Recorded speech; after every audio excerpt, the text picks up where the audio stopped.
ধুৱে কিন্তু জুবিনদাৰ সমাধিত যাবলৈ গা ধুই গৈছে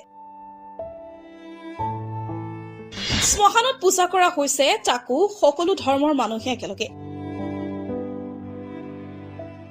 এখন শ্মশান মন্দিৰ হৈছে কিন্তু মন্দিৰত কোনো দেৱতা মূৰ্তি নাই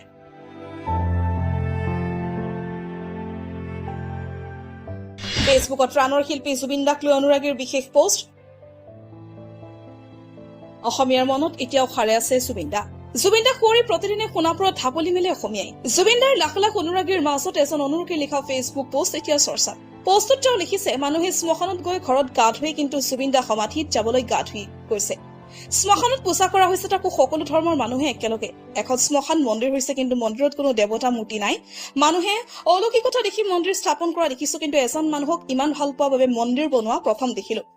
এইটোৱে এনে মন্দিৰ য'ত নিজৰ বাবে একো বিচাৰি চোৱা নাই এয়াই প্ৰকৃত ভক্তি বাকী মন্দিৰত আমি ভগৱানক বিচাৰিয়ে যাওঁ সদায় ক'ত স্বাৰ্থ জড়িত থাকে সঁচাকৈ আচলতে ঈশ্বৰ পুত্ৰ জুবিন দা যি অনবৰতে প্ৰতিগৰাকী অসমীয়া লোকৰ অন্তৰে অন্তৰে প্ৰবাহিত হৈ আছে জুবিন দাৰ ঐশ্বৰিক গুণে প্ৰতিগৰাকীক আচৰিত কৰিছে সেই বৰ্তমানৰ প্ৰজন্মই গৌৰৱ কৰিব যে আমি মহানায়ক ঈশ্বৰ পুত্ৰ জুবিন যুগৰ প্ৰজন্ম